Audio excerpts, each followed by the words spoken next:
사람은 인생을 살면서 여러 위기를 만납니다. 그럴 때마다 상황을 회피하는 사람이 있고 반대로 정면으로 맞서는 사람이 있습니다. 누구의 삶이 더 성공적일까요?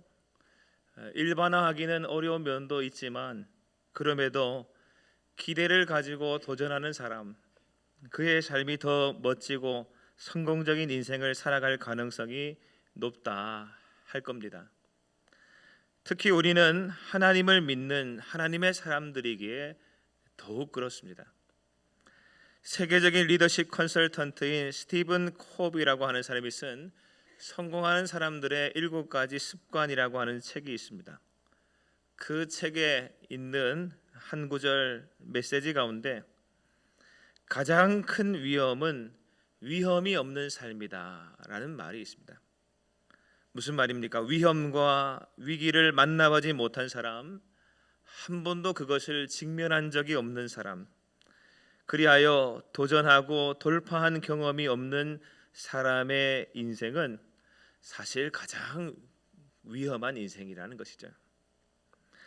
우리네 인생길은 처음부터 끝까지가 곱고 평탄한 길이 아닙니다.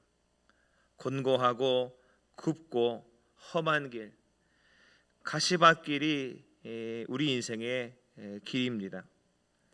인생길에는 여러 가지 위험 인자들이 각처에 도사리고 있습니다. 그럴 때마다, 그런 위험 요소를 만날 때마다 우리가 보여야 할 더 좋은 삶의 태도는 무엇이겠습니까? 잠깐 눈 감음으로, 못 본 채 함으로, 나중으로 미룸으로 상황을 외면하는 것이겠습니까? 아니면 분명한 목표를 가지고 믿음으로 한번 도전해 보는 것이겠습니까? 도전할 때 기대감도 생기고 도전할 때 하나님의 역사도 보게 될 줄로 믿습니다. 도전할 때 하나님이 행하시는 놀라운 섭리도 다 경험해 볼 수가 있는 것이죠. 왜냐하면 우리는 하나님을 믿는 믿음의 사람들이기 때문입니다. 성경에 나오는 갈렙이라고 하는 사람이 있습니다. 이 사람은 85세가 되어서도 젊은이들도 다 지쳐 포기하는 전쟁에서 위대한 도전 정신을 발휘하였습니다. 그러므로 나아가 난공불락의 산지라 불리는 헤브론을 차지하게 되었죠. 이를 보면 알 수 있습니다. 믿음의 도전은 젊은 사람들만 하는 것이 아니구나라는 것이죠. 나이와 관계가 없구나. 갈렙의 여호수아를 향한 외침, 이 산지를 내게 주소서 라고 외쳤던 그 갈렙의 강한 외침과 도전은 오늘 우리의 심령에도 큰 울림을 주고 있습니다. 오늘 본문 말씀은 어떤 말씀입니까? 예수님께서 오병이의 기적을 베푸신 후에 사람들이 예수님을 왕으로 옹립하려고 하는 움직임을 보시고 즉시 일어나 제자들을 재촉하여 갈릴리 호수 건너편으로 건너가게 하신 때에 일어난 일이었습니다. 예수님은 제자들을 먼저 배에 태워 호수 건너편으로 가게 하셨고 홀로 예수님은 따로 산에 올라가 기도하셨다고 성경은 말합니다. 그리고 그때에 갈릴리 호수 그 물 위에서 어떤 일이 있었는가? 갑자기 불어닥친 폭풍으로 인하여 배 위에 있던 제자들이 고난을 당하게 되었다고 말합니다. 24절입니다. 배가 이미 육지에서 수월이나 떠나서 바람이 거스름으로 물결로 말미암아 고난을 당하더라. 당시 예수님의 제자들이 당한 고난은 생사가 걸려있는 심각한 고난이었습니다. 저들이 탄 배는 이미 육지에서 수월이나 떨어져 있으므로 만약 그 폭풍으로 인하여 배가 뒤집히기라고도 한다면 살아남을 가능성이 희박한 것이죠. 우리 인생도 그렇습니다. 특별히 내가 뭔가 잘못하지 않았지만 갑자기 불어닥친 바람으로 풍랑치는 어려움 같은 상황을 누구나 만날 수가 있습니다. 이건 내가 무엇을 했거나 하지 않아서가 아닙니다. 인생이 본래 그러한 것입니다. 그런데 중요한 것은 그렇게 고난이 닥쳐도 예수 그리스도 안에 있는 자에게는 그 고난이 고난이기만 한 것이 아니라는 것이죠. 그 어려움이 나쁘기만 한 것이 절대로 아니라는 겁니다. 왜 그렇습니까? 되려 하나님의 크신 역사와 능력을 맛볼 수 있는 시간이 되기 때문입니다. 하나님 안에 있으면 말입니다. 제자들도 보십시오. 그들은 이러한 고난으로 말미암아 무리를 걸어서라도 자신들에게 달려오시는, 그래서 위기에서 자신들을 건지시는 신실하신 예수님을 경험하게 되었습니다. 사랑하는 여러분, 인생이 고난을 만났다, 인생이 어려움을 겪는다라고 하는 것, 그것은 사실 중요한 것이 아닙니다. 그 만난 고난과 역경, 시련과 위기가 얼마나 크냐 적냐, 이것이 중요한 것이 아니라 그러한 고난과 역경, 시련과 위기를 만난 그 인생이 지금 하나님 안에 있느냐 하나님 밖에 있느냐가 중요한 것이죠. 하나님 안에 그가 있으면 고난도 나쁜 것이 아닙니다.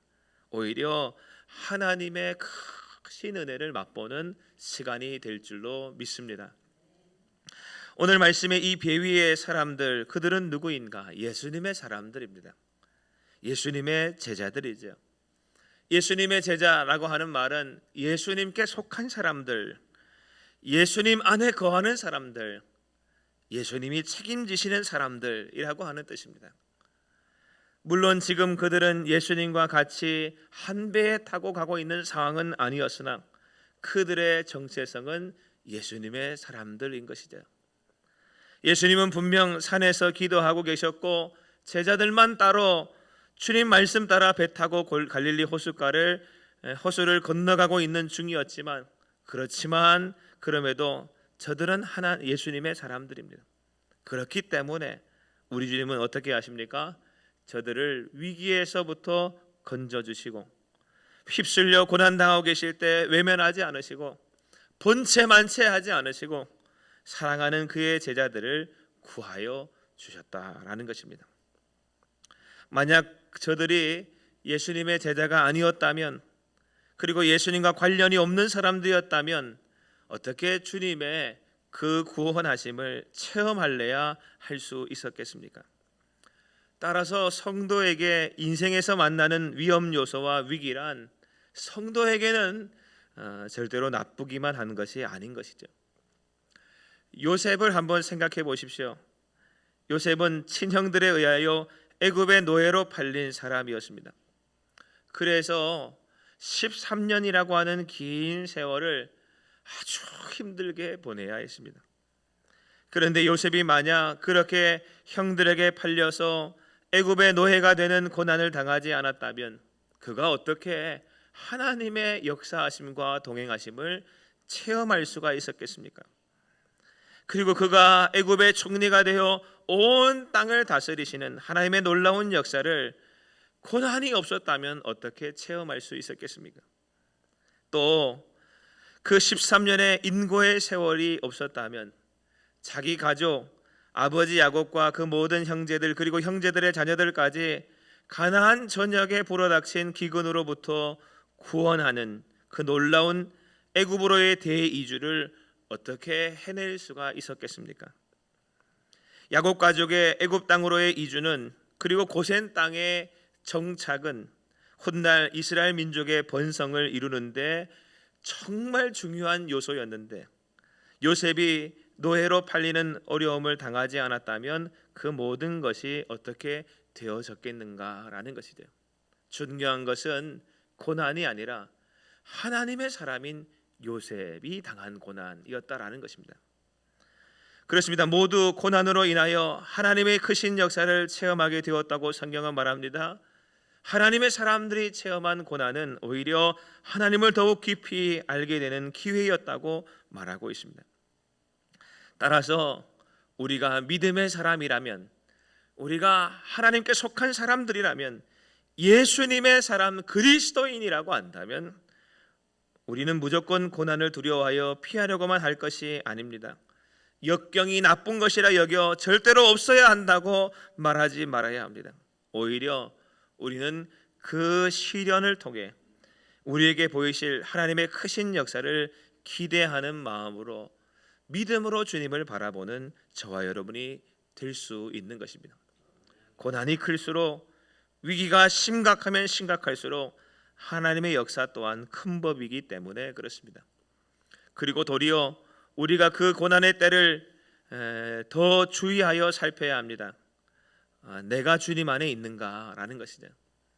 삶에 어려움이 있는가 없는가, 이것보다 이와 비교할 수 없게 내가 주님 안에 지금 있는가 없는가가 중요하죠.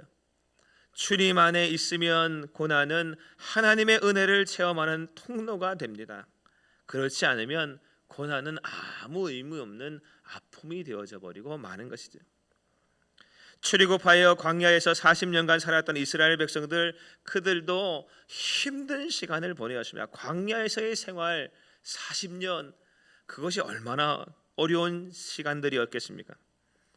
그런데 신명기 8장 3절 4절 말씀엔 이렇게 말합니다. 너를 낮추시며 너를 줄이게 하시며 또 너도 알지 못하며 내 조상들도 알지 못하던 만나를 내게 먹이신 것은 사람이 떡으로만 사는 것이 아니요 여호와의 입에서 나오는 모든 말씀으로 사는 줄을 내가 알게 하려 하심이니라. 이 40년 동안에 내 의복이 헤어지지 아니하였고 내 발이 부르트지 아니하였느니라 하였습니다.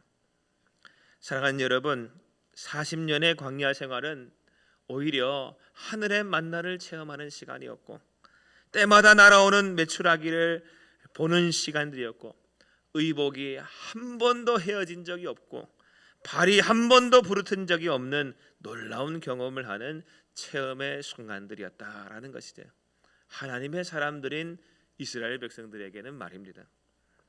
그래서 시편 기자는 시편 119편 71절에서 이렇게 노래할 수가 있는 것입니다. 고난 당하는 것이 내게 유익이라. 이로 말미암아 내가 주의 율례들을 배우게 되었나이다. 아멘. 사랑하는 여러분, 우리는 항상 하나님 안에서만 사는 저와 여러분 될 수 있게 되기를 간절히 소망합니다. 예수님의 사람이 되시길 바랍니다. 그분에게 속해 있으면, 하나님이 책임지시는 그리스도인이 되어지면, 하나님 안에만 있으면 고난이 와도 끄떡없고 오히려 그것은 오히려 은혜요, 오히려 하나님의 크신 사랑을 경험하는 축복이요, 가시밭길 갔던 인생도 하나님의 능력을 체험하는 기회를 누리게 될 줄로 믿습니다. 25절입니다. 밤 사경에 예수께서 바다 위로 걸어서 제자들에게 오시니 그랬습니다. 밤 사경이란 예수님 당시 유대 사회에서 통용되던 로마 군대의 야간 파수꾼 교대 시간을 기준으로 정한 밤의 4시간의 시간 단위입니다. 제1경, 2경, 3경, 4경 그렇게 있는데 해가 떨어지는 오후 6시부터 오후 9시까지를 1경이라고 그럽니다. 그리고 9시부터 밤 12시를 2경이라고 하고 12시부터 새벽 3시 3경, 그리고 4경은 언제냐? 새벽 3시에서부터 아침 해가 뜨려고 하는 그 시간까지, 새벽 6시까지를 밤 사경이다 그렇게 부릅니다. 그러니까 이 밤 사경이라고 하는 말은 가장 짙은 어둠이 내려앉았을 때다라는 것이죠. 보통 해가 뜨기 직전이 제일 어둡다고 하지 않습니까? 예수님은 비록 산 위에 계셨지만, 제자들과 따로 계셨지만 거기서도 제자들의 형편과 처지를 정확히 알고 계셨습니다. 그래서 그 캄캄한 밤에 제자들에게 찾아오셨습니다. 만약 예수님께서 제자들의 형편과 처지를 알지 못하셨다면, 정확히 알지 못하는 분이셨다면 어떻게 그 밤 사경에, 또 폭풍이 몰아치는 깊은 밤에 제자들을 찾아오실 수가 있었겠습니까? 그런데 밤 사경, 폭풍이 치고 있는 바다를 뚫고 제자들에게 오신 예수님, 누구라도 삼켜버릴 듯 무섭게 넘실거리는 파도를 지나 고난당하고 있는 제자들을 찾아오신 예수님, 그 예수님을 볼 때 우리는 예수님의 크신 사랑을 깨닫게 되어집니다. 그리고 제자들은 그 예수님을 보며 어떻게 했습니까? 유령인 줄 알고 너무 놀라 무서워했다 그랬습니다. 26절에 제자들이 그가 바다 위로 걸어오심을 보고 놀라 유령이라 하며 무서워하여 소리 지르거늘 그랬습니다. 너무 놀라서 소리도 막 질렀습니다. 여러분, 이 예수님의 행하심의 장면을 통하여서 우리는 예수님이 누구신가를 알게 됩니다. 첫째는 예수님이 전능하신 하나님이시구나 라는 것을 알게 되고, 둘째로는 예수님이 그의 택한 백성들을 위하여 오시는 분이시구나 라는 것을 알게 되는 것이죠.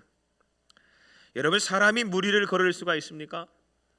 사람이 땅 위를 걷는 것은 가능한 일입니다. 그러나 물 위를 걷는 것은 불가능합니다. 왜냐하면 물이 단단하지가 않기 때문입니다. 사람의 밀도보다 물의 밀도가 낮기 때문인 것이죠. 그러니 사람으로서는 물 위를 걷는 것이 불가능합니다. 그런데 예수님은 물 위를 걸으셨습니다. 이 말은 무엇입니까? 예수님은 사람이 아니라는 것이죠. 다시 말해서 예수님은 하나님이시라는 것입니다. 예수님은 육신을 입고 이 땅에 오셨지만 예수님은 자연세계 법칙 아래에 계신 분이 아니라 그 위에 계시는 하나님, 세상을 만드신 창조주, 세상을 다스리시는 통치자 되심을 오늘 말씀이 확실히 보여주고 있는 것입니다. 그래서 33절 말씀에 이 모든 일을 겪고서 제자들이 했던 말이 예수님을 향하여 절하며 진실로 하나님의 아들이로소이다. 예수님이 하나님이십니다. 그렇게 고백하시더라는 것이죠. 여러분, 이것 때문에 우리 주님의 오심이 축복인 것입니다. 아무도 능력 없는 사람이 내게 온다고 해서 무슨 유익이 내게 있겠습니까? 그러나 예수님의 오심은 전능하신 능력의 하나님의 오심이시기 때문에 우리에게 기쁨이 되는 것이요, 우리에게 축복이 되는 것입니다. 여러분, 우리 주변에는 많은 사람들이 있습니다. 이 사람하고도 친하고 저 사람하고도 잘 알고, 우리 휴대폰에는 전화번호가 수천 개씩 저장되어 있는 사람도 많이 있습니다. 그리고 나는 누구하고도 안다, 누구하고도 연락처가 있다, 그렇게 말하는 사람도 있습니다. 그런데 그게 무슨 도움이 되겠습니까? 많은 사람을 알고 지낸다고 해도 그들은 다 사람입니다. 한계가 있고 무능력한 사람들일 뿐인 것이죠. 인생은 누구를 알아야 합니까? 인생은 누구와 관계 맺어야 합니까? 전능하신 하나님, 능력의 주님, 우리 주 예수님을 알아야 하고 예수님과 깊은 관계를 맺어야 하는 줄로 믿습니다. 할렐루야. 이게 아니면 다 헛되고 썩은 동아줄 잡고 있는 것입니다. 예수님을 믿어야 하는 이유는 그분이 온 세상의 주인이시며 그분만이 우리를 향하여 달려오시는 분이시기 때문에 그렇습니다.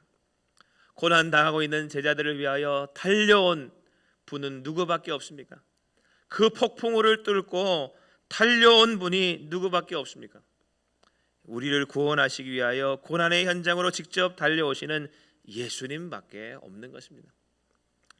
예수님은 저와 여러분이 죄로 인하여 죽은 것을 보시고 우리를 건지시기 위하여 죄악된 이 세상 가운데 오신 분이십니다. 할렐루야. 예수 그리스도는 죄악된 세상에서 고통받다가 마침내 멸망하게 될 그의 사람들을 구원하시기 위하여 안전한 하늘 영광 보좌를 버리시고 위기의 땅, 낮고 천한 이 땅에 인간의 몸을 입으시고 찾아오셨던 것이죠. 그러므로 아무리 극심한 고난을 만나도 우리는 낙심할 필요가 없는 것입니다. 다니엘의 세 친구들처럼 극렬히 타는 풀물 가운데 던져져 있어도 괜찮습니다. 우리는 주님의 백성, 주님의 자녀이기에 반드시 주님은 그곳까지 찾아오셔서 다니엘의 세 친구들을 도우신 것처럼 우리를 반드시 건지실 줄로 믿습니다. 그래서 다윗도 시편 139편 7절에서 10절에서 이렇게 고백했던 것입니다. 내가 주의 영을 떠나 어디로 가며 주의 앞에서 어디로 피하리까? 내가 하늘에 올라갈지라도 거기 계시며 수월에 내 자리를 펼지라도 거기 계시니이다. 내가 새벽 날개를 치며 바다 끝에 가서 거주할지라도 거기서도 주의 손이 나를 인도하시며 주의 오른손이 나를 붙드시리이다. 이사야 43장 2절 말씀에 선지자 이사야는 이렇게 권면하였습니다. 내가 물 가운데로 지날 때에 내가 너와 함께 할 것이라. 강을 건널 때에 물이 너를 침몰하지 못할 것이며 내가 불 가운데로 지날 때에 타지도 아니할 것이요 불꽃이 너를 사르지도 못하리니 하였습니다. 사랑하는 여러분, 고난은 우리 주님의 주님 되심, 하나님의 하나님 되심, 그리고 우리 주님의 찾아오심을 보는 은혜의 통로가 되는 줄로 믿습니다. 그런데 사실 고난이 유익인 것은 이 세 번째 기회의 시간이 되기 때문에 더 그렇습니다. 오히려 고난은 우리 안에 있는 믿음을 도전해 볼 수 있는 좋은 기회가 됩니다. 26절에서 29절을 보게 되면 유령인 줄 알고 두려워하던 제자들에게 예수님께서 난이 두려워하지 말라 자신의심을 밝히셨습니다. 너희의 구주, 너희의 스승, 너희의 주인이 바로 나다. 내가 여기 왔다 밝히신 것이죠. 그때 베드로는 그 예수님을 보고 한 가지 터무니없는 요구를 했습니다. 베드로의 요구는 무엇이었습니까? 예수님이 무리를 걸으시는 것처럼 나 예수님 믿는 사람인데, 나 예수님의 사람인데 나도 이 무리를 걸을 수 있도록 해달라는 것이죠. 그래서 예수님 가까이로 더 가게 해달라고 부탁한 것입니다. 베드로의 이러한 요구는 터무니없는 요구처럼 보이지만 사실 믿음의 도전이었습니다. 여러분, 예수님을 믿는 믿음이 없다면 베드로가 어떻게 이런 요구를 할 수 있었겠습니까? 지금 눈앞에는 바람이 세차게 불어옵니다. 풍랑이 넘실거립니다. 깊은 바다 위에 서 있습니다. 밤새 불어온 바람으로 인하여 이들은 고생했던 여부들이었습니다. 그런데 지금 그 물 위를 걸어오신 분이 예수님이구나, 유령이 아니구나, 우리의 주인이신 예수님이시구나 라는 것을 알자 베드로는 모든 염려와 걱정과 의심을 내려놓고 도리어 자기가 가진 믿음으로 더 큰 도전을 하고 있는 것이죠. 예수님이라면, 예수님이 하나님이시니 예수님이라면 나도 할 수 있지 않을까? 예수님이 허락하시면, 예수님이 능력 주시면 나도 되지 않을까? 했던 것이죠. 그래서 베드로는 예수님께 요구하였고 예수님은 베드로의 요구, 그 믿음의 도전을 귀히 보시고 흔쾌히 허락하셨습니다. 오라 해주십시오. 그러자 예수님은 오라 말씀하셨고 베드로는 진짜로 물 위로 뛰어내렸습니다. 여러분, 오늘 우리가 베드로라면 이렇게 할 수 있었을까요? 생각해 보세요. 밤새 바다와 싸웠습니다. 그 바다에 빠지지 않도록 밤새 힘을 줬습니다. 그런데 예수님 보자마자 나도 이 바다 위를 걷고 싶다 이렇게 생각이나 할 수 있었겠습니까? 또 바다 위를 나도 걷게 오라 말씀해 주십시오 그렇게 부탁할 수 있었겠습니까? 또 예수님이 오라 말씀하신다고 해서 금방 배에서 뛰어내려 그 바다에 발을 딛고 어떻게 올라설 수 있었겠습니까? 특히나 물을 싫어하고 무서워하는 사람들에게는 이런 도전은 더 하기 힘든 일일 것입니다. 그런데 베드로는 했습니다. 예수님을 믿으니, 예수님이 하나님이심을 아니, 예수님이 나의 주인이심을 아니, 예수님이 나를 절대로 죽이지 않으실 것을 믿으니, 예수님의 말씀은 능력의 말씀임을 믿으니 그는 그 믿음으로 더 큰 도전을 택했고 그 도전한 것을 실천으로 옮길 수 있었다라는 것이죠. 사실 베드로가 수제자 될 수밖에 없었던 이유가 여기 있는 것 같습니다. 그는 기회만 되면 예수님께 믿음의 도전을 했던 사람이었습니다. 예수님께서 나를 따르라 하실 때, 그 기회가 왔을 때, 사람 낚는 어부가 되리라 하실 때 기꺼이 베드로는 그물 다 버리고 배 다 놔두고 예수님을 따르는 도전을 했었죠. 베드로는 예수님이 십자가 지실 때에 다른 제자들 다 도망가고 흩어졌을 때 베드로는 그래도 한번 자기는 예수님 한번 따라 보려고 예수님 따라갔었습니다. 그런데 자기 힘으로 따라가니까 안 되죠. 그러니까 3번이나 예수님 모른다고 부인했던 그런 큰 어려움도 겪었습니다. 그런데 그럼에도 불구하고 베드로의 도전 정신만큼은 우리가 높이 사야 하지 않을까 싶습니다. 믿음은 그렇습니다. 도전하는 것입니다. 하나님을 믿기에 충분히 도전할 수가 있습니다. 믿음은 내가 못하는 것을 알지만 예수님을 믿기에 예수님이 하시면 가능할 줄로 알고 한번 도전해 보는 것입니다. 할렐루야. 사실 의심하기 때문에 도전하지 못하는 겁니다. 믿지 않기 때문에 도전하지 못하고 그래서 실패하는 것이죠. 베드로를 보십시오. 무리를 잘 걷다가 발밑에서 이는 파도와 바람을 보고 믿음이 떨어졌습니다. 의심이 생겼습니다. 그러니 무서움이 그의 심령에 들어가고 결국 물에 빠져갔다 그랬습니다. 믿음이 적으니 도전하는 것도 멈춰졌다라는 것이죠. 오늘 우리도 그렇습니다. 믿음의 사람은 항상 도전합니다. 믿음의 사람은 예배 드리는 것도 도전하고 기도하는 것도 도전하고, 왜 아멘을 안 하실까? 전도하는 것도 도전하고 하나님께서 베푸실 기적도 경험하기를 도전하고 하나님이면 못하실 일이 없는 것을 알기에 도전하고 도전하는 것이죠. 믿음이 바로 그런 것입니다. 세상 사람들은 도저히 믿을 수 없기 때문에 도전하지를 않는 것입니다. 그런데 믿음을 따라 사는 사람들은 그 행동에 도전적 결단이 항상 있는 것이죠. 제가 39살에 담임 목사직을 청빙을 받았습니다. 주변에서 뭐라고 했는가 하면 다 그랬습니다. 너무 일찍 가면 너무 빨리 지쳐. 그러니까 지금은 아니야 그랬어요. 저희 부모님은 그런 말 안 하셨습니다. 저희 아내도 그런 말은 안 했는데 같이 목회하던 목사님들은 다 그런 말 하시더라고요. 지금 생각해 보면 자기가 가고 싶어가지고 그런 것이 아닐까 싶어요. 도전하지 말라는 거예요. 도전하지 마. 너무 일찍 도전하지 마. 그런데 믿음은 도전이죠. 믿음은 하나님이 하실 것을, 내가 하는 게 아니니까 하나님이 하실 것을 아니까 하나님이 기회 주시면 해보는 것이죠. 믿음의 조상 아브라함, 그는 어떻게 했습니까? 자신의 아들 이삭을 번제로 하나님께 드리라, 그렇게 하나님 말씀하실 때 그는 기꺼이 도전했습니다. 모리아 산으로 올라갔습니다.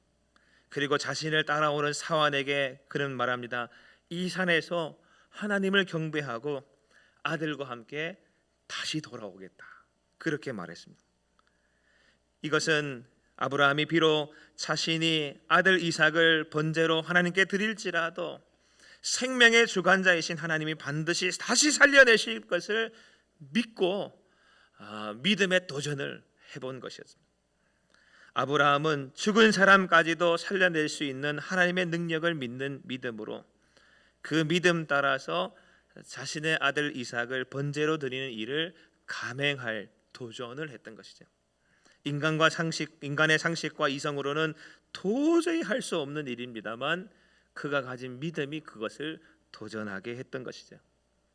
히브리서 11장 1절 말씀, 믿음은 바라는 것들의 실상이요 보이지 않는 것들의 증거니, 믿을 수 없는 것을 믿고 바랄 수 없는 것을 바람으로 구체적인 행동으로 모험적인 도전과 행동의 결단을 하는 그것이 믿음이라고 히브리서 11장은, 그리고 히브리서 12장은 계속해서 우리에게 말하고 있습니다. 베드로는 고난의 때에 오히려 다른 제자들과 다르게 자신의 믿음을 분명히 했습니다. 그리고 그 믿음으로 바다 위를 걷는 도전했고, 그 도전의 결과는 무엇입니까? 빠져들어갔다 할지라도 그러나 인간 중에서는 유일하게 물 위를 걸어본 사람이 되었습니다. 여러분, 의심과 믿음은 한 끗 차이입니다. 의심과 믿음은 한 끗 차이예요. 도전할 수 있는가, 도전할 수 없느냐. 예수님을 믿으면 물 위에라도 발을 올릴 수가 있습니다. 도전할 수가 있습니다. 근데 예수님 못 믿으면 발 올릴 수가 없습니다. 배에서 내려 물 위에 자신의 몸을 던지는 건 의심이 조금이라도 섞여 있으면 못하는 일인 것이죠. 하나님은 믿음으로 도전하는 사람들의 삶에 복을 주실 줄로 믿습니다. 현실에 안주하지 아니하고 주님의 부르심을 따라 끝없이 앞으로 도전하는 믿음. 세상 사람들의 논리에 붙잡혀 살지 아니하고 진리를 따라서 과감하게 세상의 고정관념을 깨고 세상의 상식에서 벗어나 새로움으로 나아가는 도전. 이것이 믿음이고 이러한 사람의 삶에 하나님의 축복이 함께하는 것입니다. 사랑하는 여러분, 저와 여러분도 저 베드로처럼 인생의 넓은 바다에서 자유롭고 멋지게 휘휘 팔 내저으면서 달려보고 싶지 않으십니까? 아무도 못하지만 하나님을 믿는 믿음으로 놀라운 그런 일 해보고 싶지 않으십니까? 가만히 생각해보면 우리는 모두 각자 나름대로 어떤 배에 갇혀 있는 사람들입니다. 망망한 인생의 바다에 어떤 사람은 돈이라고 하는 배에 갇혀서 이건 아니면 안 되는 줄 알고, 어떤 사람은 명예라고 하는 배에 타서 그거 아니면 안 되는 줄 알고, 어떤 사람은 권력이라는 배에 타서 그거 없으면 큰일 나는 줄 알고, 인생의 바다는 그 배 위에 서만 건너갈 수 있다 생각하는 우리는 아닌지, 믿음으로 주님과 함께하면 인생의 바다는 우리가 마음껏 뛰어다니면서 놀라운 역사를 일으킬 수 있는 것이죠. 사랑하는 여러분, 특별히 오늘 우리 가운데 연세가 많으신 분들께 드리고 싶은 말이 있습니다. 나는 이대로 목사님 되는 대로 살다가 죽어야지 이제 뭔 도전을 합니까? 아닙니다. 아브라함은 하나님이 부르실 때 그 나이가 75세였습니다. 목사님 난 80이에요. 모세는 하나님께서 부르실 때 80이었습니다. 사랑하는 여러분, 그때부터 그들은 새로운 인생을 살았습니다. 지금까지 살아온 인생은 내가 내 배 위에 올라타서 내가 열심히 노져서 이 풍랑의 항해의 바다를 건너가려고 하는 힘으로 살아왔던 인생이었다 한다면, 이제 이만큼 살아오셨으면, 이제 이만큼 지나오셨으면 남은 인생은 좀 믿음으로 도전하며 살아도 좋은 거 아니겠습니까? 사랑하는 여러분, 이제는 믿음으로 베드로처럼 바다 위를 뛰어내리는 결단하시게 되길 바랍니다. 믿음으로 죽으면 죽으리라, 성전에서 죽어야지 새벽기도 나오시고 죽으면 죽으리라, 예수 전하다가 죽어야지 전도하러 나오시고, 왜 이런 때는 아멘이 적어지나? 난 참 답답하네. 죽으면 죽으리다, 예수 사랑 잘 전하다가 죽으면 그 인생이 더 복된 것 아닐까요? 사랑하는 여러분, 믿음의 사람은 도전하는 사람입니다. 평생 동안 좁은 배에 웅크리고 앉아서 배가 움직이지 않으면 한 발짝도 나가지 못했던 인생의 삶에서 좌절하지 마시고, 이제는 우리 앞에 서 계신 주님을 바라보며 믿음으로 도전하여서 바다 위에 뛰어들어서 새로운 삶의 인생을 살아내시는 저와 여러분 다 될 수 있게 되길 주님의 이름으로 축원드립니다. 하나님께서 우리의 삶의 앞날에 크신 축복을 더하여 주실 줄로 믿습니다. 기도하겠습니다. 하나님 아버지,